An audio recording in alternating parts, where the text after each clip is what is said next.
Here we go. Hello. Hello. Hey. Hello. How are you? Good morning there. Okay, I hope the connection it will be strong enough. Everything will be fine. Thank you so much for being here.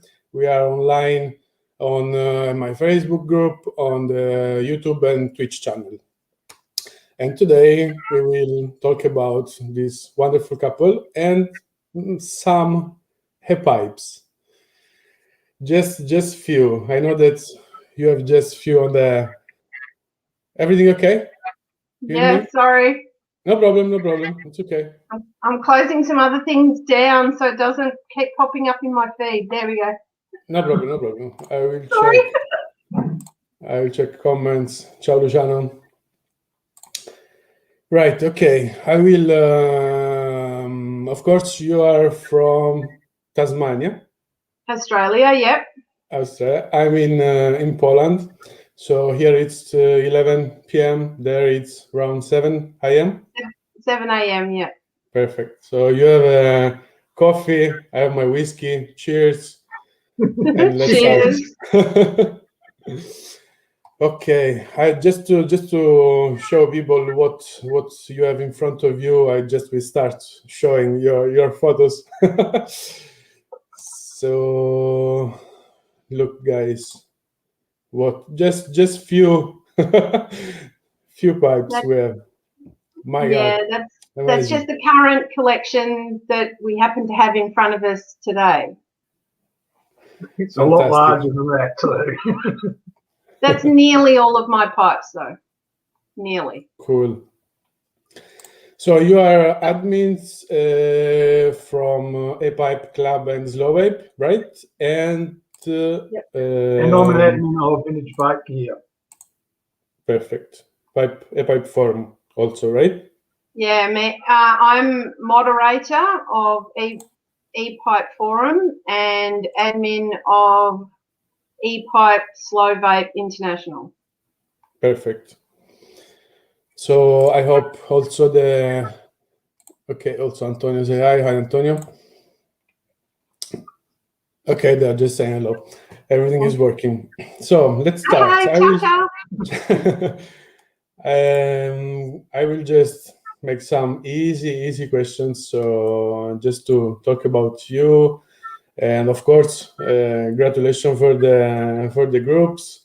They're amazing. Always original photos and quite sometimes also technical because sometimes it's about not only aesthetic but also about the indoor of the e-pipe. So it's sometimes it's quite deep into details. Yeah. Okay, let's start. So just easy. When and how did you start vaping? Well, basically, we just wanted to get off the cigarettes, and we tried other ways of doing it. And that's 8 years ago. 8 years ago. Got a little Lego set up. Rachel got a little tent cab set up, and it just went from there. We found a few communities back in the forum days, and I actually still have my original setup. This is the first one. Yeah. Cool. It's called the E-cab. It was sort of like the E-roll. And I used to smoke guitanes back in the day, and this was very, sleek black with gold brassy trim, and it had a whistle tip, see? Cool. So the progression to a pipe stem was kind of a natural thing for me. So I do not have box mods at all. All I have is pipes. Whereas Tom has I tend to have everything. A bit of everything. My collection is essentially mainly all mechanical, because I prefer mechanical over the electronics, because if they fail, they fail, and there's no real redundancy to them. Whereas at least with the mech, you can actually have something with it. At the moment, I'm vaping with the ZKM and Hellfire Cobra X, and they're just purely mechs. They're great little mods to have. I really like them, and I prefer mechs because you can build to them easier, I think, too. Cool. So I tend to steer away now, more away from the DNAs, the EE boards, all that sort of stuff, because I just don't particularly like them. I do have a few of them, but I tend to stick with the mix. Perfect. And you, Ryan, you want to say something more about the beginning? No, we started at the same time. We were both a pack a day smokers. Now here a pack is like 50. So I was like 30 a day, and he was 50 a day. Wow. And we're both older, so we'd been smoking for over 20 years, right? Both of me about 30 years. Yeah. 30 plus years. So we decided to do it at the same time, which I think made it easier for us. We both went cold turkey straight over to vaping. We didn't try and, half and half. We just went straight over. I was at work after about 3 days. I ran out of juice at work. I forgot to bring juice with me, and I still had cigarettes in my purse. Sorry, just a question, because you said you quit from one day to the other, right? And yeah. Did you have the, let's say, good enough liquid? Yes. Keep, okay. Yeah, we were lucky to find, not to give them much of a plug, but Mount Baker Vapor. We found them very good for our first five juices. And we just went straight over from the strength of cigarette we had to the strength of juice we had was same. Okay. So, and we sort of did the sweet kind of flavors to start with. After 3 days, like I said, I ran out of juice and lit a cigarette instead, and it just tasted revolting. So it was sort of like a reinforcement for me to sort of go, oh, no more. Yeah. Good. And so after a while, Tom discovered nets, which is naturally extracted tobacco, for those that don't know. Okay. And I think that made a difference for him. I know. Oh, massive difference. I know a lot of guys, especially, they sort of get bored with the sweeties after a while, and sort of looking for that tobacco cigar kind of, flavour, I guess. And so we came across Clay at naturallyextractedtobacco.com. He's still going. And he does pipe tobaccos, cigar tobaccos, and tobaccos, naturally extracted, and he blends them as well. Let's face it, the Americans understand tobacco and the nuances of tobacco, so that's been our main source for nets, has been the States. Cool. And about the beginning and quitting smoking, did you help somebody to quit? Do you have the input to help people around you and say? Yeah, and still do. Do. I mean, Tom's got quite a few of the guys at work. Over the years, I've certainly had people at work that I used to work with at various jobs, and they've asked the question, and I've been more than happy to give them information and set them up on basic systems, and there you go, off you go. And even today, last week, I set up someone with a pipe, a tank, a stem, battery charger, juice, the whole package. I pulled it all together for her, a woman, and yeah, she's vaping a pipe now. So yeah. Cool. Yeah, unfortunately, not many of them. A lot of people just want to get off the smoke, so they're not. A lot of them don't turn into collectors like us. I've got one friend who's definitely turned into a collector, much to the chagrin of his wife. But so most of them just want to get off the cigarettes, and a lot of vaping helps a lot of people. It really does, and whether they become collectors or not, to my mind, as long as they get off the cigarettes, I don't care if they become a collector or they don't. And a couple of guys at work, they started vaping. They've been vaping for about 3 or 4 months, gave the vapes away, and haven't touched a cigarette or a vape since. So that's a success in anybody's language, I think. Right. Next question. It's about your social groups. So A-Pipe, Slow Ape, the A-Pipe forum.org. How did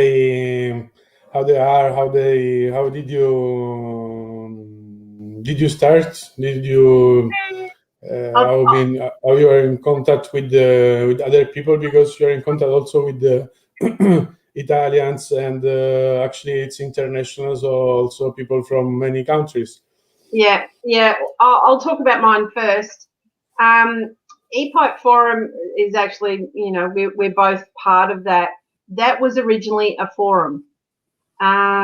This was back in the days when ECF was very big, the e-cigarette forum, and that was, again, we're talking 7-8 years ago, so forums were a big thing. Facebook, not so much. And so I was looking for somewhere for pipes, and I stumbled across this group. So I was one of the very early members, I guess, when we were still on an old platform, transferred to a new platform. We had about 800 or 900 members from all over the world. Okay. This group started, it was mainly makers. So these are modders. They were doing various forms of wooden stuff. So it wasn't just pipes, it was also box mods as well, wooden box mods. And so it was a small group of enthusiasts, so people like me that were, collectors and were really keen to see the process of them being made. And there was the makers. And it was a really nice collaborative, I guess, environment. The makers would show progress photos, and it's almost like we're watching them over their shoulder in the workshop as they build these beautiful things, and the mechanicals and So during the process. Yeah. So Cool. we're actually, and we became early adopters. We would try new things. We were beta testers for some people, and it became a really small but interesting community. And very collaborative too. Really collaborative. And you'd have other makers having problems, so they would talk with other makers. And so it was just this sort of, and also a lot of DIYers. There's a lot of there's not as many as there should be out there in the world. This is a converted tobacco pipe. So this is an Eric Nording tobacco pipe, that bit. And it's been converted over. Now, there was only a couple of makers in the world that did this sort of thing, right? So let's say it was a real pipe and used pipe, and then... Yes, so it's what they call an estate pipe. Okay. So this was somebody's best mate for a long time. They passed away, and then this went to auction. So someone's bought it as a collectible and refurbed it to be able to have another life as my best buddy. Cool. So there was a few makers that did that. There was one in the UK, Steve Johnson. That's one of his. So that's an Italian calabash. Nice. Yeah, amazing shape. And we call her Isabella. Cool. Yeah. The previous one had an atomizer quite long. It was a Kaifun. Sorry? Not this one, the previous one. This one? Yeah, that's Kaifun. Yeah, Kaifun Mini version 2.1, old school. Okay. Yeah, I saw it. Yeah. But you see the shank. It's a perfect size for the shank of a lot of tobacco pipes. Anyway, so Toothless in where was he? States. Yeah, in Texas was doing them, and Steve Johnson was doing them. Both have since retired, sadly. Okay. So the only one I know of that's doing them these days is Pete from Pete's Pipe Craft. He's the only one that's doing conversions.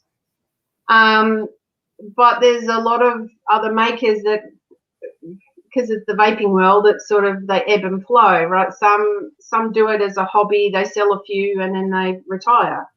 Others do it as a full-time gig. With the laws changing all the time, especially in America, a lot have folded because, you know, they can't sell them anymore, or they can't ship them anymore, or, you know, those sorts of things. So, where was I? What was I? Oh, yeah. Okay. So ePipe Forum is a very international. It's probably, I would say, maybe half Northern America, and the other half is made up of rest of world. So lots of Europeans, a few Australians, a couple of New Zealand people, a few in Asia, a few in African continent. So it's a really interesting mix of people all put together with the same interest. That forum ended up closing down. It got expensive to keep it running and those sorts of things. So we went straight to Facebook, and now we have a small Facebook group. There's about 700 members on it. A lot transferred from the forum to Facebook. A lot don't use Facebook, so it's sort of, you know, we've lost a bit of our family. The other one, ePipe Slow Vape, was a group of Italians set it up. You crazy guys. And they sort of came across me because I am also a guest presenter on a YouTube channel, Aussie ePiper. And one of them had seen a vid of mine and asked if I would be interested in being a moderator. So I said, yeah, sure, no problem. So I also got Mick Davson involved, who owns the Aussie E-Piper channel. And the two of us sort of did this time zone. We cared for this time zone for that Facebook group. And the Italians cared for the other side of the world, sort of thing. So we always had a moderator on 24/7, basically. Nice. Over time, COVID has certainly affected things. Wait, is the next question? Yes. I wanted to ask you about the situation with the restrictions, but also related to the vaping during this COVID last year and how it is, especially on your side in Australia or around you, about not only the COVID period, so the last time, but also if there was some restriction also in the past, if they are tolerable. Is that right? I say okay, or if they are quite strict to use, I don't know, pipes in a public space. You know what I mean? Yeah. So from a laws point of view in Australia, it's still very grey area for the lawmakers. At the moment, basically the rules around smoking also includes vaping. It's starting to include vaping now. So there's areas in the streets where you can't smoke, and they've now included vaping as part of that. You can't vape here, you can't smoke here, right? Which something in a lot of areas it's fair enough, like around restaurants and cafes. I mean, we don't have a problem with that. We don't have a problem with that. And we've always, when we first started, vaping was not very common. So we treated it like cigarettes. Yeah. So we had, if we wanted a cigarette, we would go out to smoke. We would go out to vape. So we had the same, we sort of treated it the same way. There's a designated smoking area at work, and so we would go with our gear and vape in the same area. These days, COVID has not affected that at all. There's no change in the laws there. So they're kind of putting it under the tobacco banner, you know, in regards to rules. Like, you can't walk into a vaping shop. They can't have anything on display. Right, yeah. That's in Tasmania, though. You know, it's really, that sort of stuff is very much state-based. Yeah, state by state. But there's still for example, they don't have cigarettes out on display anymore, or tobacco pipes out on display anymore. But they don't have this on display anymore either. Like, it is restricted. Yeah. The other thing too is the federal health minister wanted to crack. He had a real beans bonnet about vaping, and he wanted to crack down on it. But after a lot of action from some various lobbyist groups in Australia, he's put it off. And the premise is now that you've got to get a prescription from a doctor to get nicotine, e-juice. Yeah. So the laws are around the actual nicotine, not the gear. Yeah. Okay. Right. Okay. So at the moment, the current laws are about the nicotine liquid. So we can actually buy e-juice here, zero nic. Yeah. Okay. Right. We're not allowed to buy the nicotine, so we actually import it. And we're allowed. Was it 1 litre? 1 litre in a heat. Yeah. Yeah. In one go, we're allowed 1 litre of pure nicotine to import at the moment. Right. And last year there was a big scare about it, and all of a sudden a lot of nicotine suppliers, mainly in New Zealand, literally run out of nicotine because all the vapers in Australia could see that there's going to be no availability of e-juices. They were scared that you wouldn't be able to import anything. So all of a sudden, a lot of suppliers got completely wiped out of their nicotine. So New Zealand, we call our sister country kind of. they're much freer with their vaping laws, and it's much more acceptable and blah blah. So it's closer to Europe actually, how they've framed their regulations around vaping. Yeah. So if we want pre-mixed nicotine liquid quickly, we go straight to New Zealand. If we're happy to wait for it, we order from the States.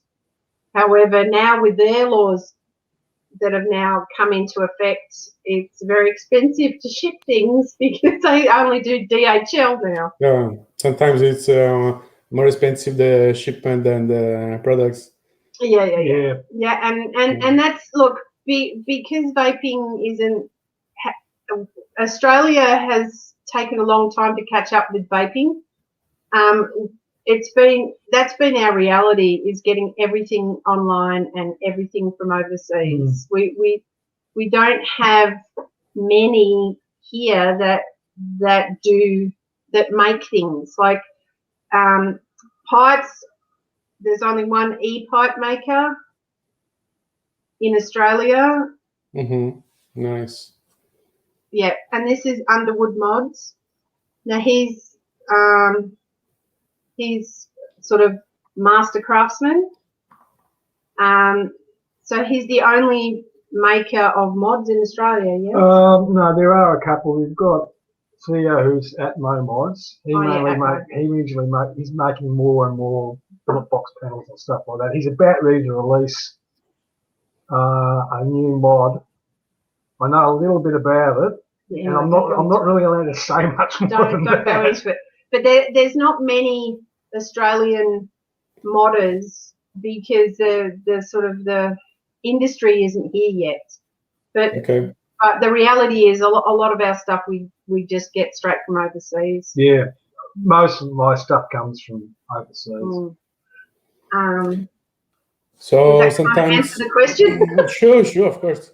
So sometimes when people look at you and they realize that it's an a pipe, they look at you as an alien. They say, what they're doing. Well, it's an interesting thing because one, it's a woman smoking a pipe, which women used to smoke pipes in the 50s, right? But not now. So it's odd to see a woman smoking a pipe. And then when they realize it's an e-pipe, it's like, oh, cool. You know, so I mean, I even get old guys that come up to me saying, oh, I used to smoke a pipe. And then I correct them and say, well, actually, it's not a tobacco pipe. It's an electronic pipe. And they go, oh, well, that's nice, you know. Interesting. So, yeah. So, yeah, I get a lot of looks even now. So what? And the next question is about what kind of device you're using and liquids you prefer. And actually, there was a question from Luciano. He asked about what atomizer you're using. Okay. So my list is really short. This one has about 80 atomizers all up. Okay, about 80 atomizers, right? My basic ones that I use all the time. One is a Patibellum RTA. Okay. That's a really nice one. Certainly K-Fun Mini, version 2.1. Berserker. Lots and lots of Berserkers. Nice theme. Wow. Okay. Coils, because I've actually done a video on my YouTube channel on Aussie E-Piper of the different atomizers that are suitable for pipes, because obviously not everything is. I mean, he's still trying to get me to use a Genesis on a pipe, and the things just leak. They're terrible. So I've actually done a tutorial kind of video on what atomizers are suitable for pipes. Okay. So from a plug-in coil point of view, like just, you know, quick replacement coil. This is the Aspire Tayfun. This is the Nautilus GT, it's called. That's a really nice flavour tank. And the other one, you can't get these anymore, but for a plug-in coil, this is called Fumitech. It's the mini Fumi tank. Nice. There's a tiny little GS Air coil in it, and it's simple, cheap, and again, it's always searching for this narrow to put on narrow shanks. Yeah. So that's my biggest problem is I have about 8 tobacco pipes that have been converted, right? And all of them are narrow shanks. So I'm constantly looking for tiny little tanks that will fit, that are also suitable for pipes. So that's my, Anyway, I'll hand you over to him because he has heaps. To be honest, my daily go-tos, they're expensive, but they're absolutely lovely. First one is probably the Sabre tank, Alpine. I absolutely adore this setup. It's really great. The Sabre 2, which is really nice. That, by the way, is the Barracuda Mods woodpecker. Cool. Another one I use all the time is the Monarchy, which is absolutely glorious to flavour. Of course, you can't go past NAS. Got the Car, the Naria. I'll take some photos of these. You can post and up. The Nada, and that's the anniversary model. They're all great. For mouth to lung, I really do enjoy the Antiquity or Vinegar Works. Whoops, here we are. Right. It's a great little flavour monster, that is. It's really only suitable for 1 ohm coils and above. Most of my other rigs I set up around about 0.5 ohm. Another one is a go-to tank for me is the Rose 3. I absolutely adore this little monster. It's old school, but it's great to use. The Genesis, another Genesis tank I enjoy is the Fogarty. Nice. And definitely all my VWM gear. For example, the Imperial, I think this is. Now it's sitting on top of an MCR. Done then. The next to me, which for a Genesis tank is probably the best that VWM has ever made, in my opinion. Cool. With the open deck, it just sings. And you know, and I always had a thing for Inex. Yeah.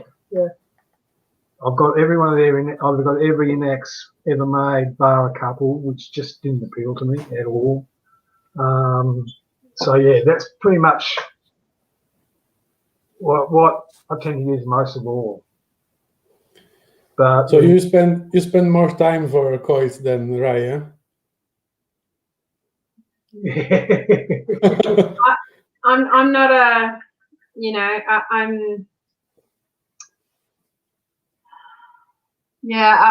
I don't like to fuss too much. So I do build, so there's no problem, but I'm kind of like really, I'm a simple girl, you know, like easy way. Yeah. I mean, the most high end I have is this one here, the Patabellum. I've tried quite a few of Tom Zaddy's, and either they're not suitable for pipes, or they're you know, they just don't suit you. Yeah, they don't suit me. The Mark Bugs, for example, was over-engineered bullshit. Seriously, it was terrible. There was no need for it, you know. Like, yeah, it was great flavour, but it was so bloody complicated, and it was just, I couldn't be bothered with it, you know. Whereas a Berserker is just builds quite, you know, real basic. Yeah, so I don't have the patience. I tend to lose patience after a while. I just like, okay, I'm done. So I have a good mixture of plug-in coil and rebuildable that I use. You know, like it's that's probably the Yeah, I must admit I'm not a big fan of plug-and-play ones. The only plug-in coil one I've got is the DTP Evo, which is a lovely little addy, but it's quite limited in a lot of ways. So it's one of those things where I use, but not often. Yeah, I mean, I'd love to get. Is it the Trillium? The Trillium by Even Mods, yeah. All right, so that's one I would like to. That's one of my unicorns. Is a Trillium, which has a coil, a plug-in coil. But I mean, I still certainly like to build because I'm mech. So you know, I've got certain juices that need just that fine tweaking, and because I'm not regulated, I need to have a rebuildable tank on that one, so I can build just the right juice, just for the right pipe. You know, like yeah, and that's the thing about being mech, right? Okay, next question. There are countries that you're looking at because they look more advanced in vaping, or you look at some aromas, or maybe also e-pipes and something that just liked, and you follow some countries or somebody. Let's just give you inspiration. Like I said, are we fans of anyone? Okay. Go on. Who do you like as a modder? My favourite modder, that's a hard one, but really it comes down to Sebastian at Amber Mods. He makes some glorious gear. They're difficult to get, but hold it on. No. Yeah. See the shape? Wow. Yeah, that's the Dropbox. Yeah. By Amber. And it's sterling silver inlays, base plate, band is all silver. Yeah, give me that. Another one I absolutely adore and was near on, I never thought I'd ever find one, is actually the Woodpecker. Nice. By Barracuda Mods. I think there's only about 35 of these kicking around in the world. He's actually in your neck of the woods in Poland. He's absolutely glorious. But I mean, I must admit, I have a soft spot for Hellfire. I really do. They make lovely gear. They're built like brick shit houses. So yeah, generally speaking, most of my gear is actually European.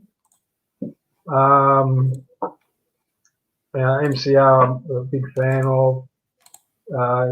There is some Greek stuff like Nemesis and GP.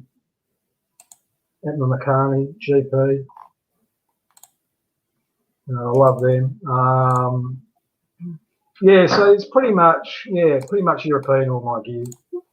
Don't ask me. The problem is, it's like asking who's your favourite child.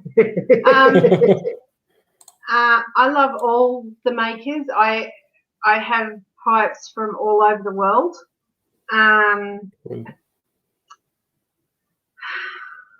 In the meantime, I'm showing the photo. Yeah.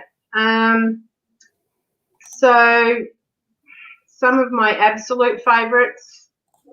The top one, my top two, I'd say, would be PPC and Underwoods. So Underwoods, I'll send you a photo of that one so you can share that with the crew.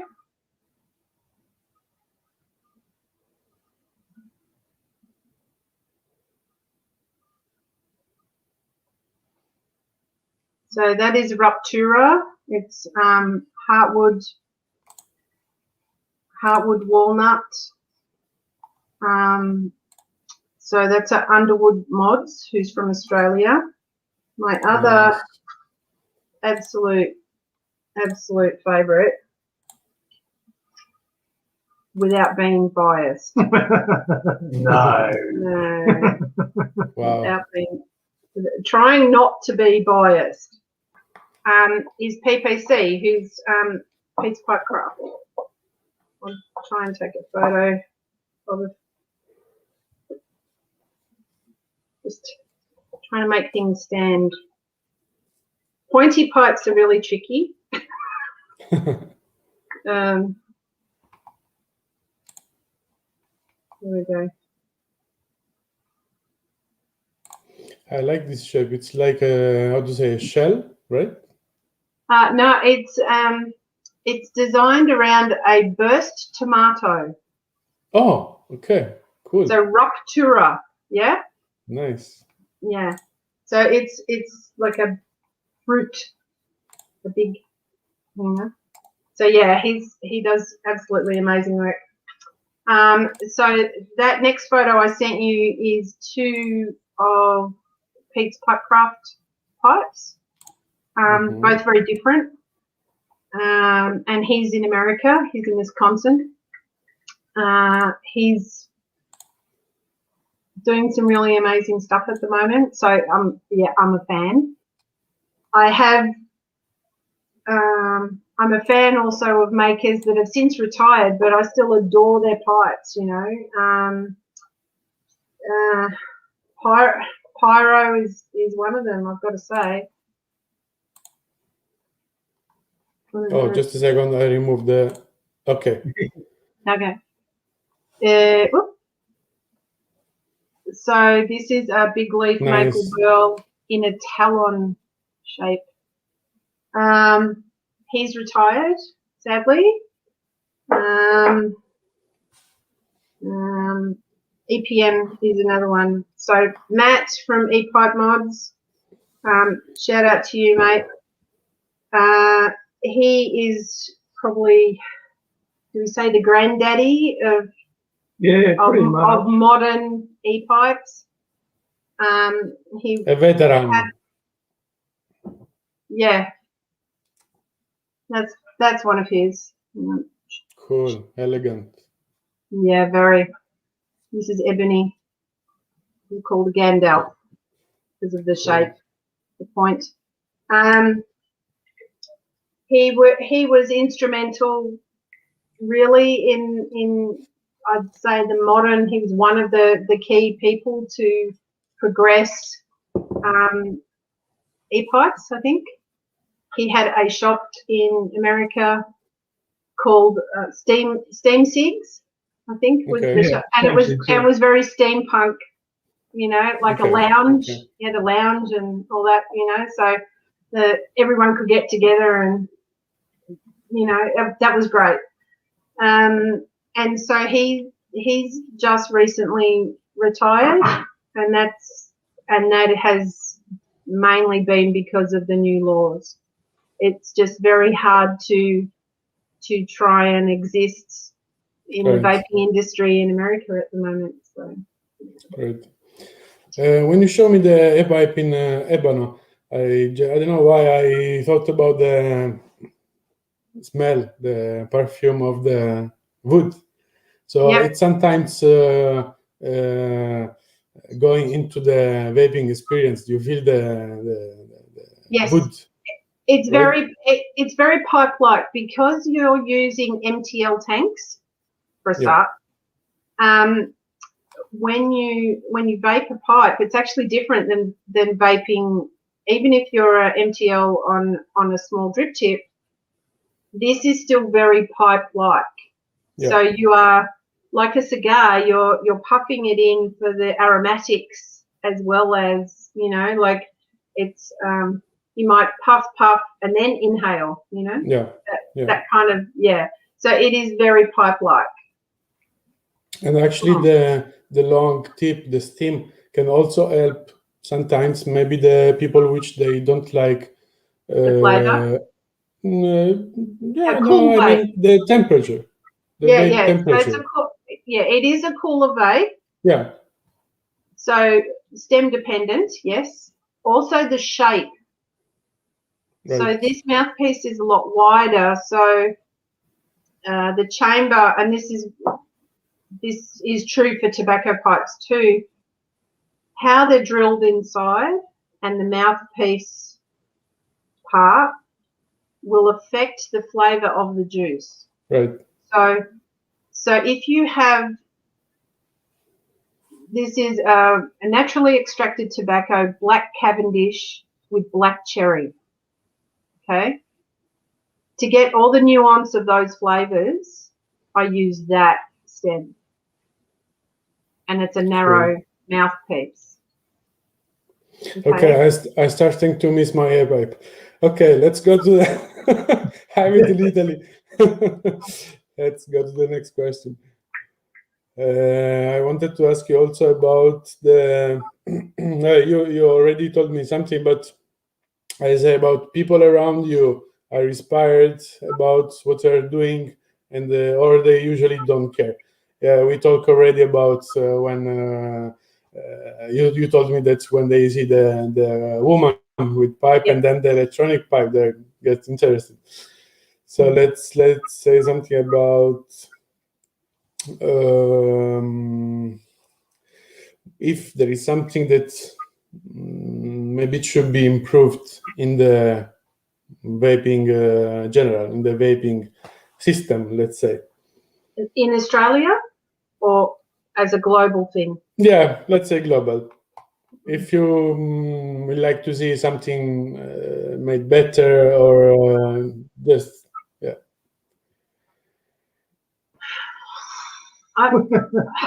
Can be Australia. I mean. Okay. Well, I guess the question then would be back to you. Are we talking about the laws or are we talking about makers and their improvements in vaping? Actually, not really about the laws, because of course everybody hope that it will go better, but maybe more about, I don't know, some technical part of the A-pipe, for example, or something about the Ask him. Ask him. I just give you just an idea. I see that recently many let's say modern they started to produce something automatic. Do you think it will be possible, or somebody already thought about? Of course, it's more about pod mod. It's not about rebuildable normal, but yeah, say right. I'll just talk about Smithfield. Yes, Springfield. Okay, there are auto pipes out there. As there are auto mods. Okay, so there are auto pipes out there. These are, dare I say it, Chinesium. Okay.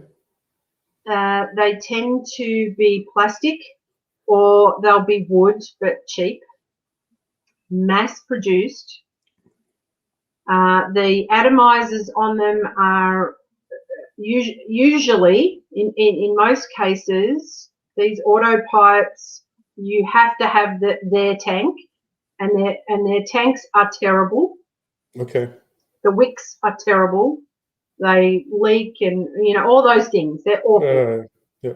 Now they work on an auto draw system, same as a pod does, right? However, there was a maker back in the day who made a pipe. Sadly, he has retired. Let's say that.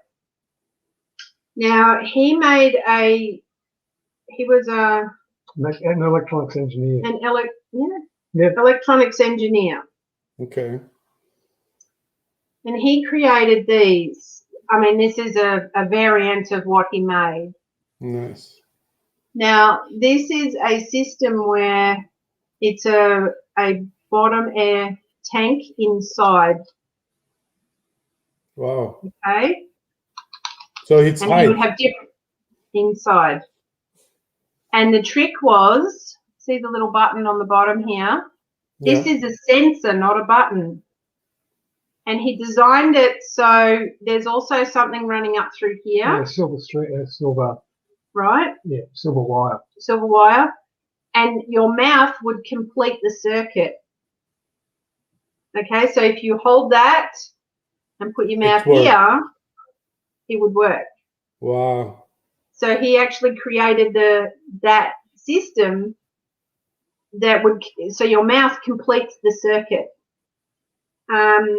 He made quite a few of these. The battery is obviously in here. This is where the battery lived. And these were, you know, based on this kind of design.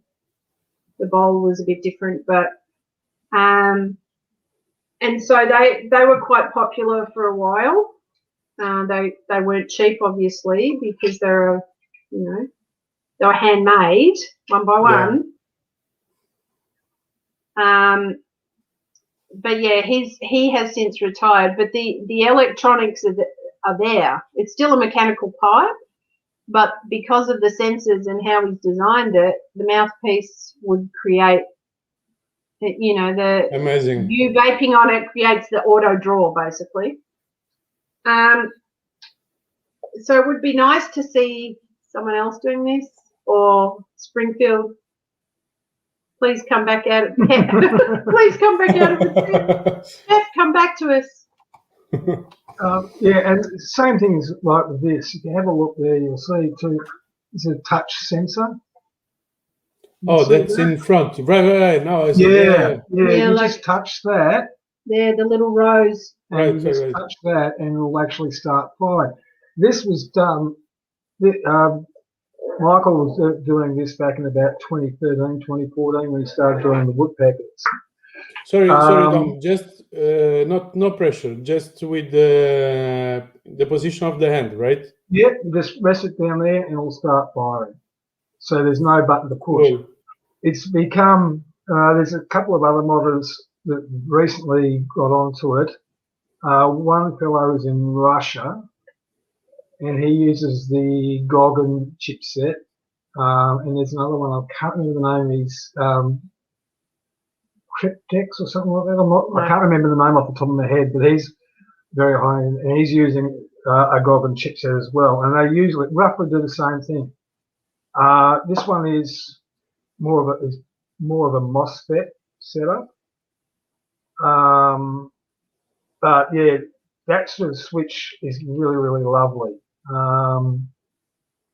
I'd like to see more of it. Yeah, I'd like to see more of the sensors, but they do have their inherent problems. Like, for example, you can touch this and automatically, you just touch the switch and all suddenly start firing. So it can be a problem. You can't lock them or turn them off.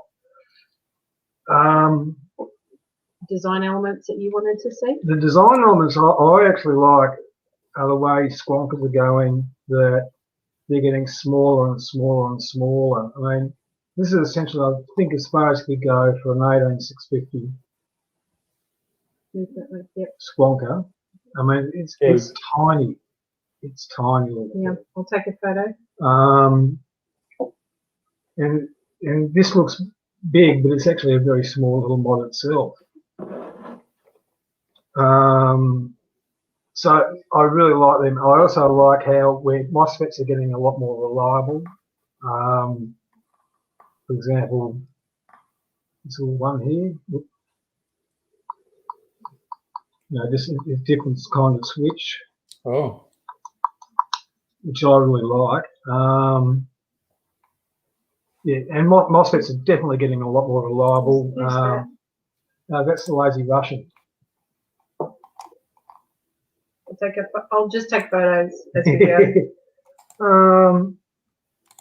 I think for me, vaping has improved out of sight. It's no longer the Wild West days where, like for example, Tasmanian mods, where you couldn't find them.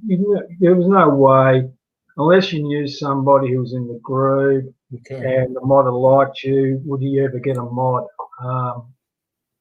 Wapari's the same. Like the Gemwood was very difficult to get back in the day.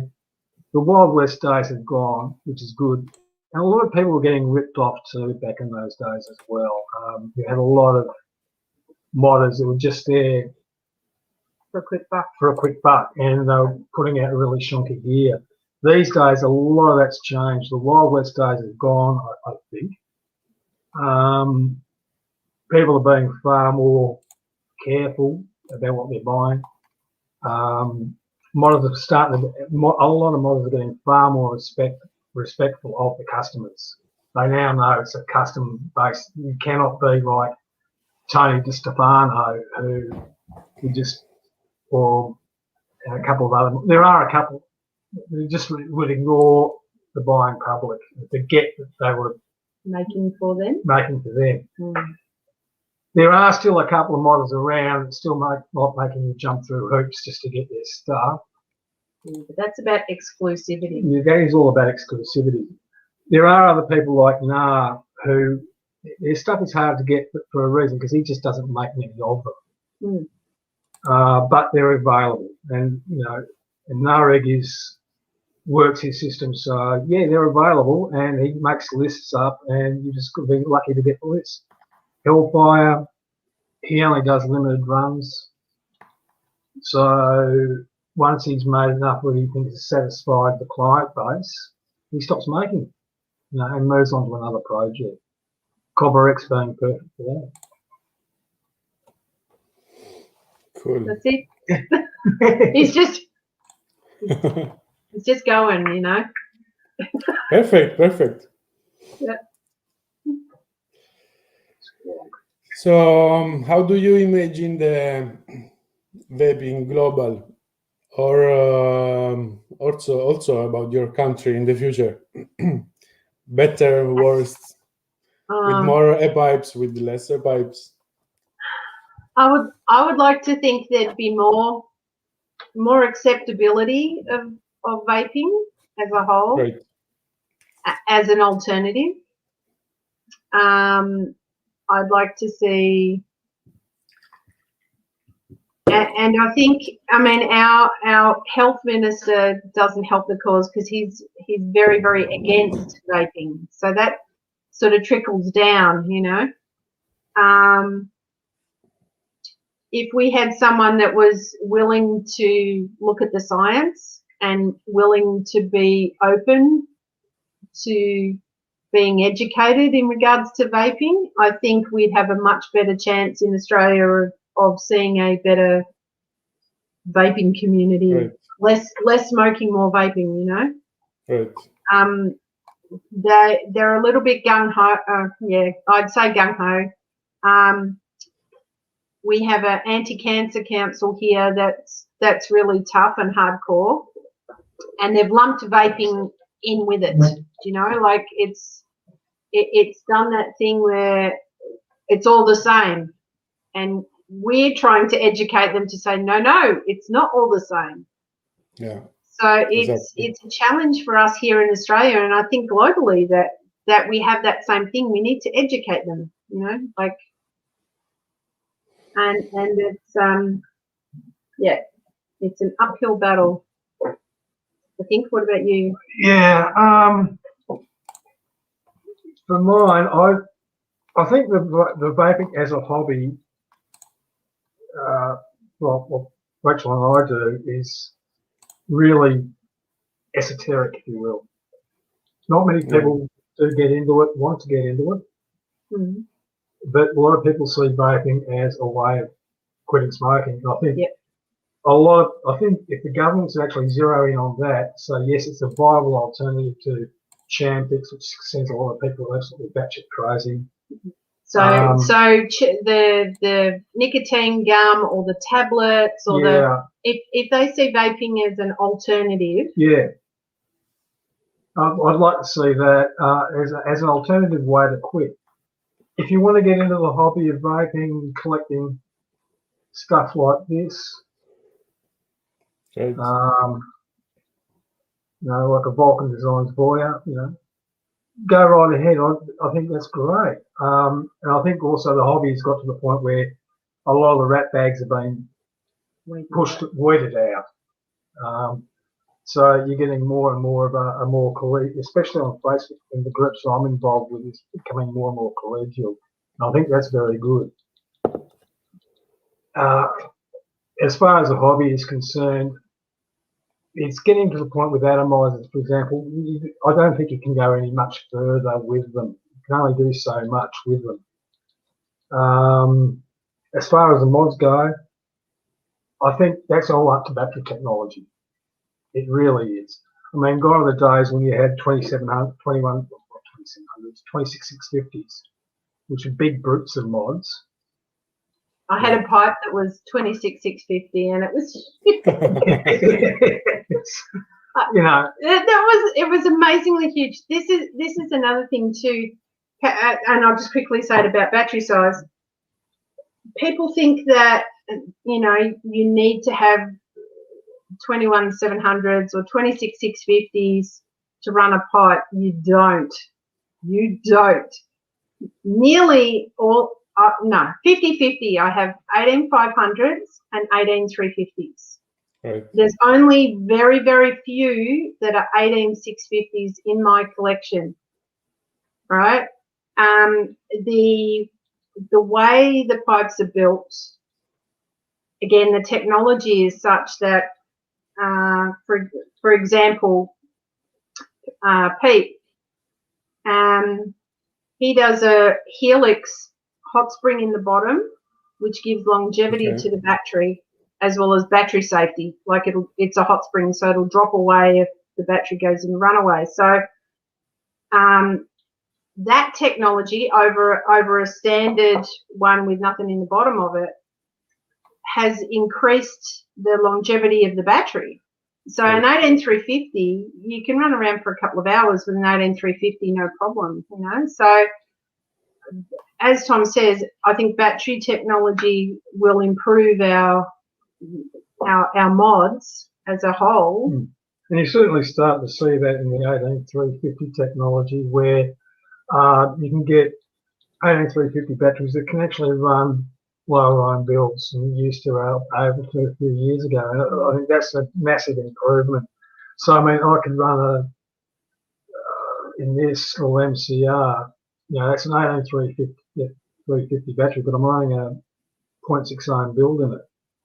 So the technology is improved in such a way that you can get away with that sort of build. And I think that's an improvement in a lot of ways. So it's really only battery technology that I think, especially with mechanical mods, is going to be the big jump. And that's, I think it's really an improvement. As far as the old tech goes, I mean, mech mods like the tube mod, like the GP, they're only, and the Kennedy Vindicators and whatnot like that, they're only limited. They haven't really changed that much. The tube mod is a tube mod, is a tube mod. Where the big chips are changing nowadays is with MOSFET technology. The Vulcan's got a Bomber Pro in it, as well as this Capo Ultra. That's a Bomber Pro in it as well. I really like MOSFET mods, I must admit, because you can get away with building really low on them. But they have their inherent problems. So, but even the MOSFET mods MOSFET boards are improving. Like, for example, Herbie McCallum with Viniome. Shout out Herbie. He's improving that technology in leaps and bounds with the DuoFET and the SwitchFET systems he's making. So he makes a really nice gear. You are the second, because there was also quite popular, one of the most popular YouTubers in Italy that pointed just the topic of the batteries. So it's the second time in my few lives that I did recently that we spoke about batteries. Interesting. About the future of the batteries. Yeah. Now, look, my go-to guy for batteries has always been Battery Mooch. You know, he's Right. when you're looking at buying batteries, he's the man to talk to. And we tend to buy the same type of batteries. Like I like the Samsungs. The EFS make good 18350s, and the Keep Powers now, they're getting, you know, they're the ones you can build low on. But the battery technology is improving. I think as that improves, vaping will improve as well with it. You know, so you're not having to change out 18350 batteries every half an hour. Yeah. Okay. Do you maybe have do you maybe want to say something from people of other countries? You have a message or an hope that you want to share with other countries? I know that already you have groups that's with many people of other countries, but if you want to say something in live, you can.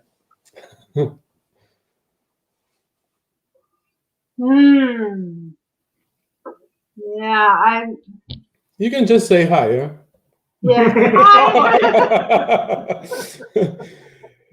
That's Vidania.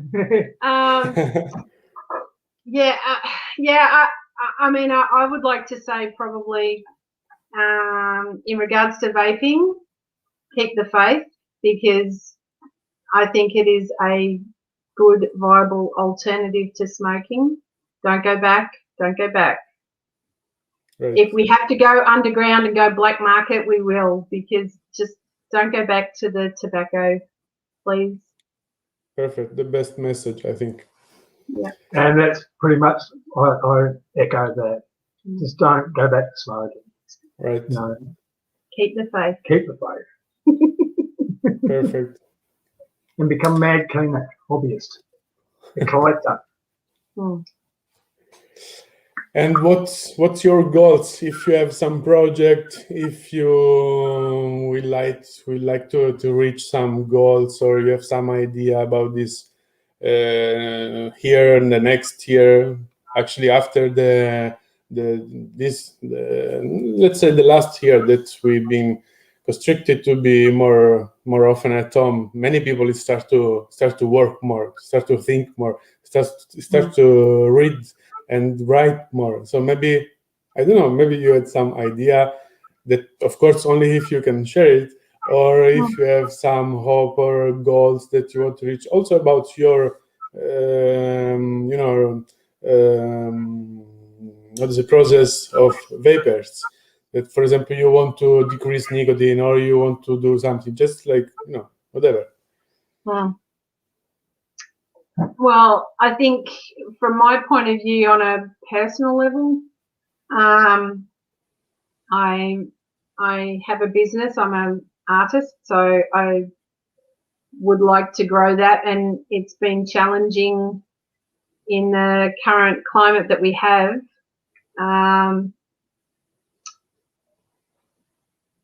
But now Australia is now starting. So now you have to send me one photo that I will show you something in live. No, it's okay. Okay. It's okay. Okay. It's okay.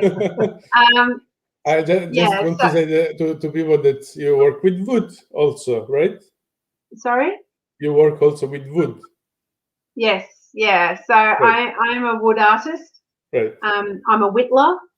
And so not only about A-pipe, also about, let's say, sculpting. Yeah. Right? It's mainly jewelry that I make. It's a kind of sculpture. Yeah. It's kind of small, but still small sculptures. Okay. Yes. That'll do. Yeah, so I'm working more with the old ways, right? So everything I do is by hand saws and hand drills, and with knives carving, and so hand sanding, which takes a lot of work. So yeah. I'm sort of going back to more off-grid, and the challenge for me has been to sell this sell these things online because of the world we live in. I do sell I go to a couple of artisan markets, and because of COVID, all those were closed. So now they're just starting to reopen again. So I've been able to now sell my things again. So my challenge there is I'm hoping to start selling these things in the States. I have lots of friends in the States. Right. Okay. And so for me, my challenge and my goal, I guess, is post-COVID, is to be able to sell into that country much more. At the moment, it's only online, but I would like to, someone have a shop over there, and right. I can have my stuff in that shop or something. So on a personal level, that's me. On a vaping level, I don't know. Enough? New pipes. Oh my God. Okay. And you? Just really nothing on a personal level, but on a vaping level, I've still got a couple more unicorns I want to find. They're not, unfortunately, they're going to be very hard to find, but I'm patient, so I'll get them eventually. And this is where I like Vintage Vape Gear. I mean, it gives you an ability to actually see what's out and about, and a lot of stuff for me is absolutely beautiful. I mean, this Lee Ash mod, I think, is absolutely gorgeous. Sadly, he's no longer with us. And sadly, he died about 2 years ago.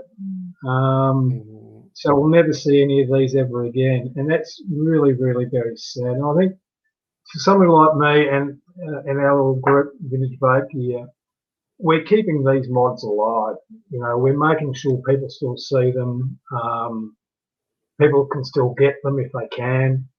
And I find that, really important. Another one is like Hoover Tyler, Bugatti.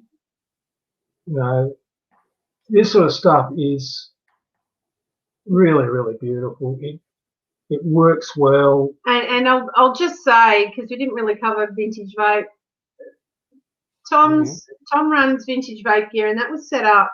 I mean, you can talk about it, but it's really about celebrating the old stuff. Oh, show them the something. Now this is a treat for quite a few people that may have never seen this. Cool. The very first mod that Evolve made, the Darwin. Wow. And this sort of stuff, I honestly think. Very strange. Evolve, okay. Yeah. 12 watts of throbbing gristle. But in Vintage Vape Gear, Vintage Vape Gear, it really is a group. We've got about 4,000 members now, and it's a group that really celebrates old stuff.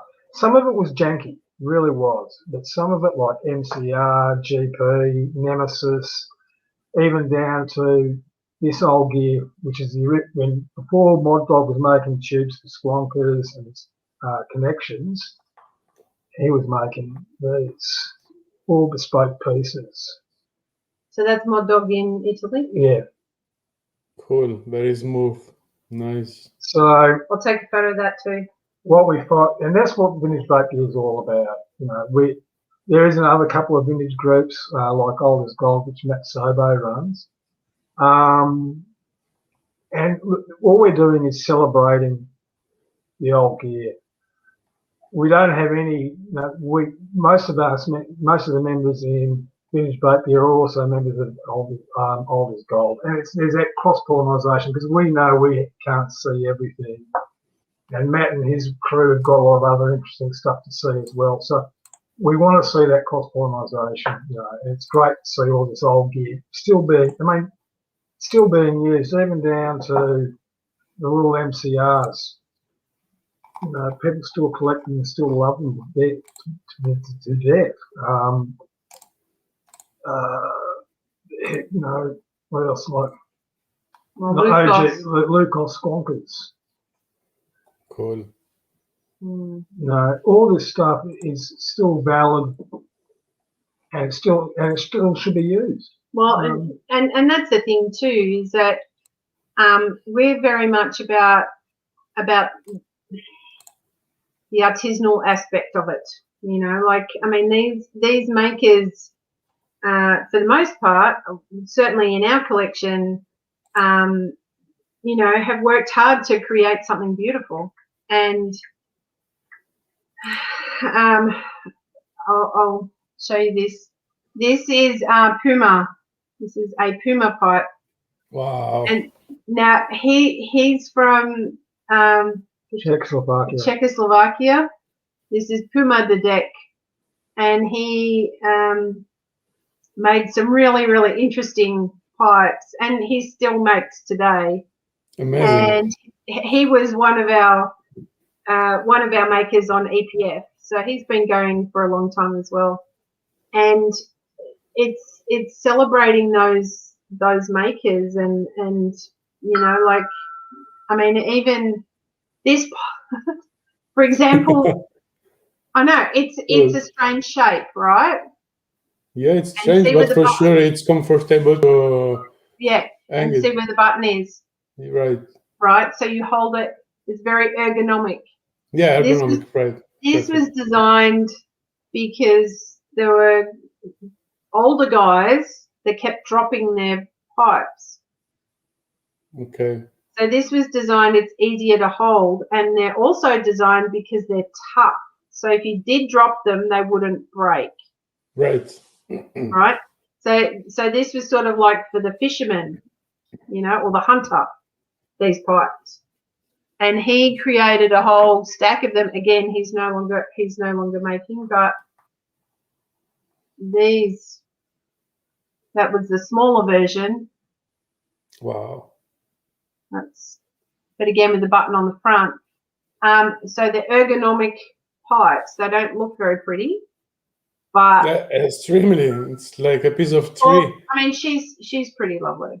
Yeah, sure. Cool. Yeah. Nice. So it's these makers that come up with these amazing designs and beautiful woods, and you know, so it's all about supporting them and their creations and furthering the vaping art as well, you know. So right. We're very much about that as well, I think. Absolutely. And I think from my perspective, just keeping its old gear up and running, just from a historical standpoint, you know, because people forget that they used to be vaping on these things about 4 or 5 years ago. Look, the Addy technology has improved to the point where, to be honest, some of the Addys I'll go back to every now and again, like Paradigm Magma. But the technology is such in the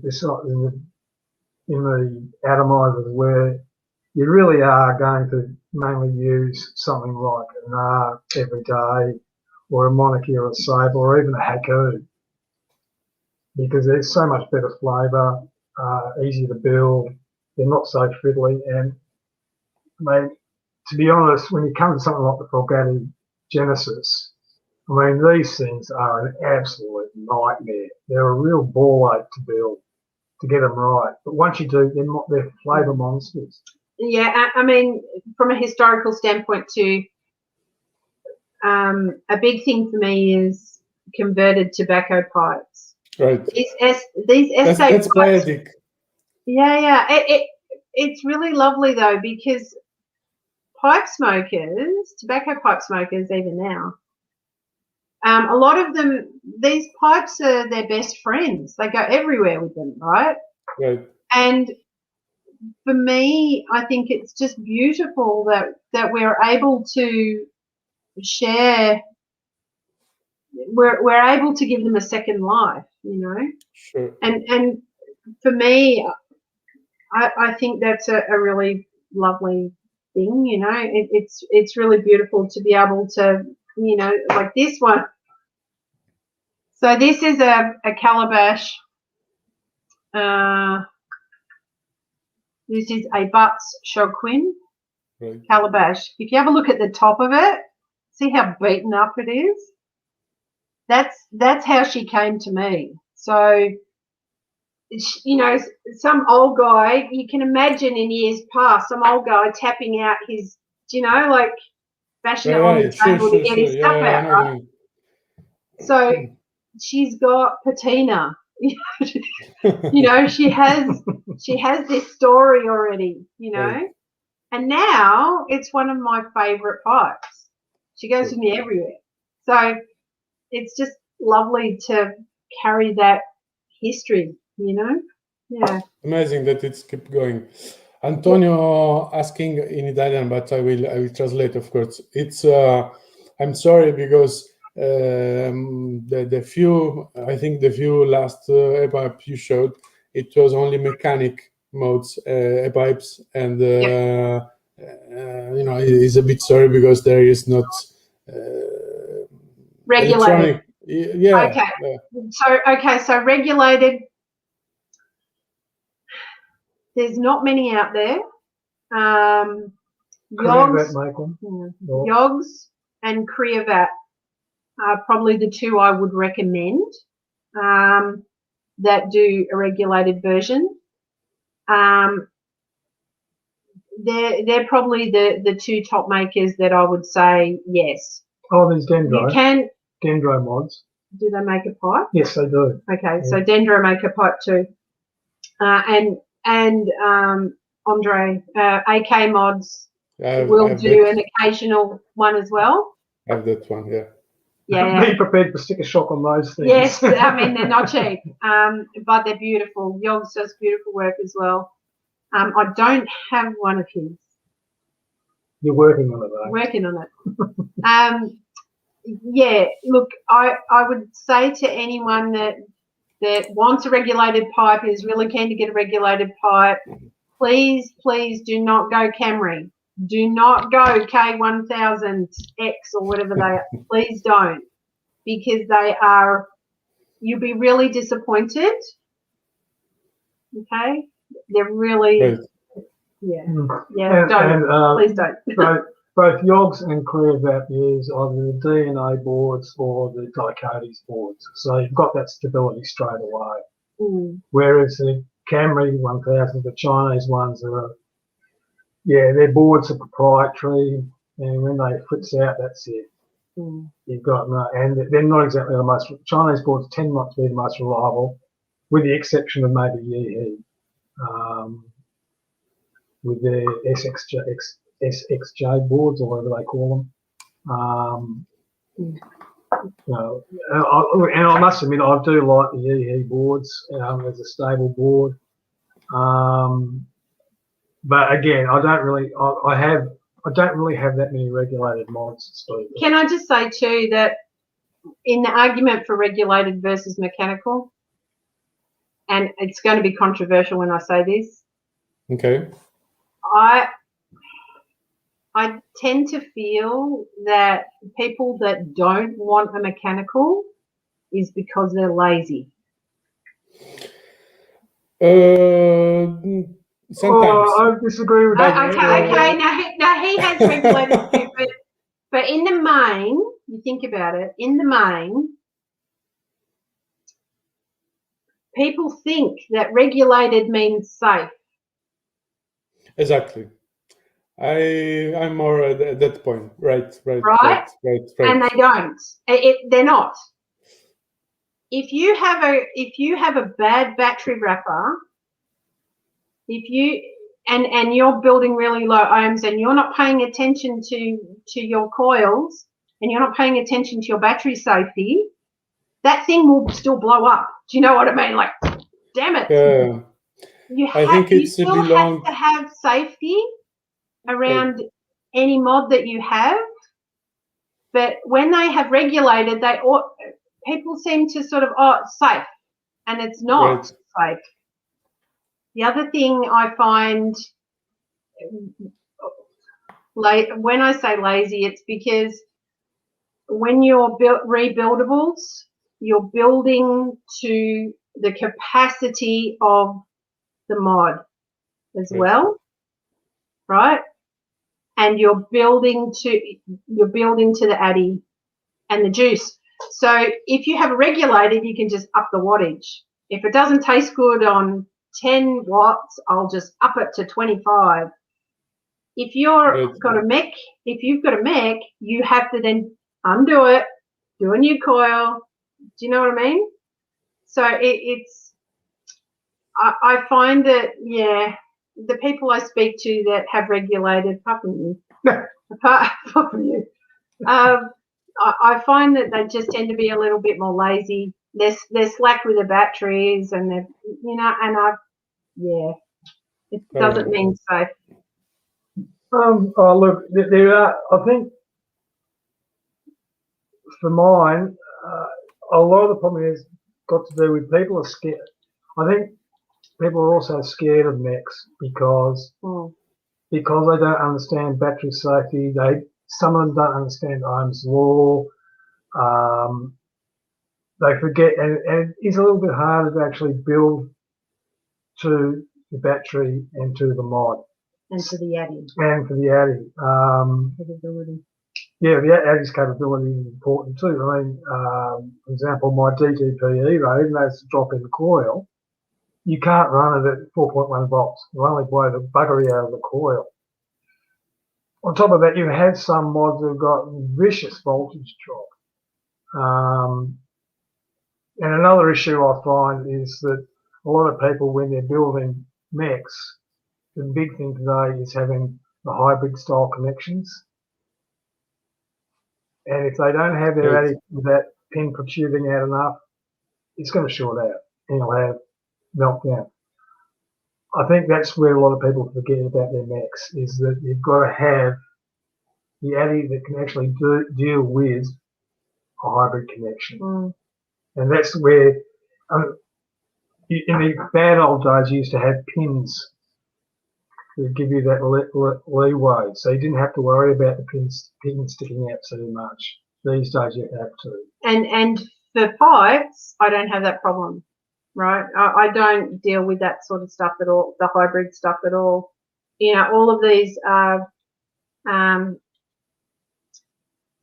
straight 510s with adjustable pins in the center. Yeah.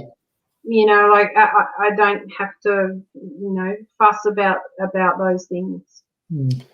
Guys, I'm showing a comment of a guy who is, I don't see who it is, but probably from Facebook. Pipe vaping is just as much that one. Right. Yes.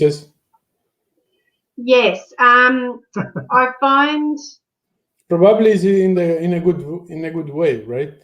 Yeah. It means it's substitute.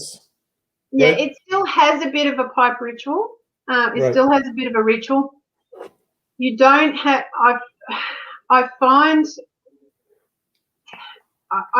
the actual ritual part of packing, tamping, lighting, keeping it alight.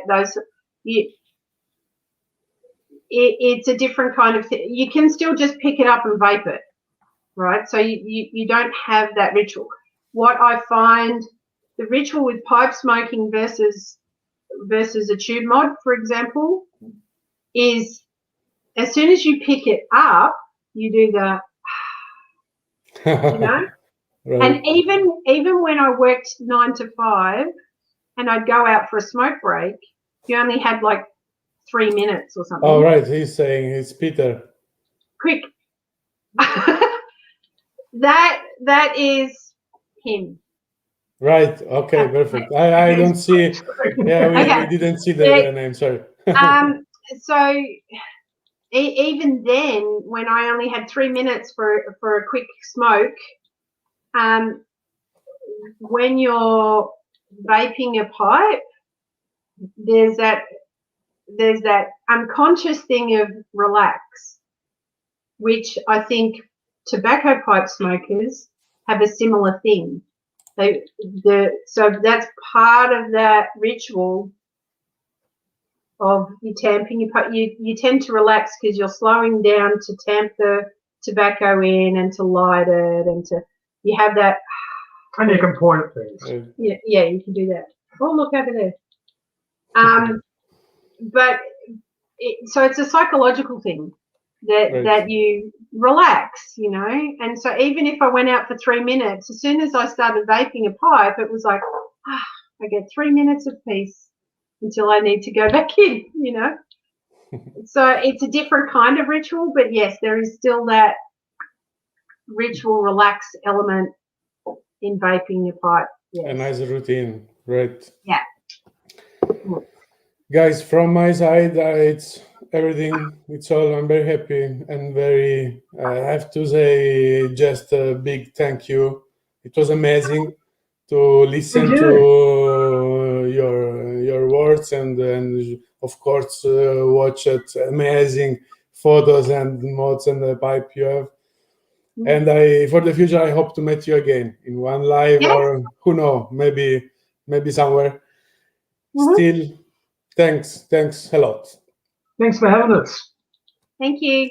Keep in touch. Bye, guys. Yep. Bye. Bye.